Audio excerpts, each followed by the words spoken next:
একই দিন একই হাসপাতাল আরজি কর নিখোঁজ হয়ে যান দুই রোগী।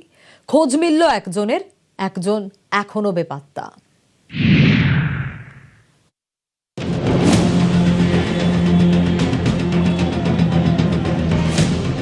শুক্রবার আরজি কর থেকে নিখোঁজ হয়ে যান দুই রোগী, একজন বরানগরের আর একজন চিতপুরের বাসিন্দা।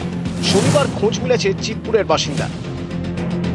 এটা ঠিকই খবর, একদম পুরো। আমরা এনএস অফিস থেকে আমরা একটি খবর পাই যে দুজন পেশেন্ট, আমাদের ভাষায় বলি দেওয়ার absconded. In the meantime যেটুকু খবর পাওয়া যায় দুজন পেশেন্টেরই ডিসচার্জ প্রবাবলি লেখা হয়েছিল, কারণ আমি পুরো ব্যাপারটা এনএস ম্যামকে ইনভেস্টিগেট করে জানাতে বলেছি। উত্তর 24 পরগনার বরানগরের বাসিন্দা বিমল ঘোষ হার্টের রোগী।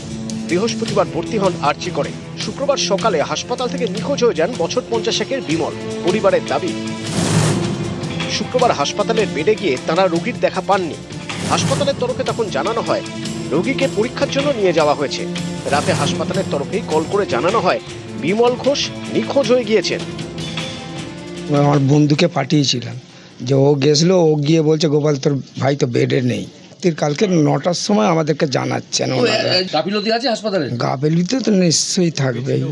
বাড়ির এলাকার মানুষজন তারা উৎকণ্ঠায় দিন কাটাচ্ছেন, কখন বিমল ঘোষকে খুঁজে পাওয়া যাবে সেই আশায় দিন গুনছেন তারা।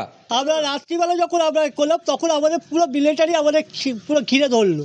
তখন কিন্তু আমাদের মিলিটারি আসছে, করছে যাতে আমরা কোনো গন্ডগোল না করি, করি। তখন আমরা মিলিটারিদের দেখতে পাচ্ছি, কিন্তু চারিদিকে সব সিকিউরিটির মাঝখান দিয়ে, মিলিটারির মাঝখান দিয়ে কী করে যে বেরিয়ে গেল সেটা আমরা বুঝতে পারছি।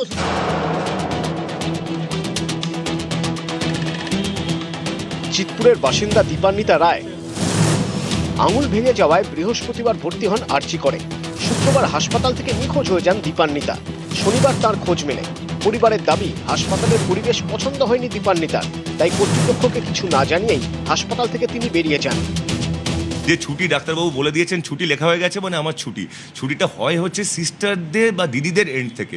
অ্যাবসকন্ডিং মানে কিন্তু পুরো দোষটা আমি সবসময় আমার ঘাড়ে নিই ব্যাপারটা, কারণ অ্যাবসকন্ডিং জিনিসটা মানে কি যে এই যে কমিউনিকেশন গ্যাপটা, তো এটার জন্য কেউ না কেউ তো একটা দায়ী, এবং দায়ীর মধ্যে সবচেয়ে বড় দায়ী যদি হতে হয় সেটা অবভিয়াসলি হসপিটালের সুপার বা এমএসবিপিকে।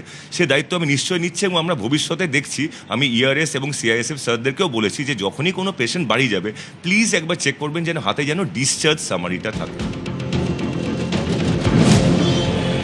সুদীপ্ত সেন, সুবীর দে, নিউজ 18 বাংলা।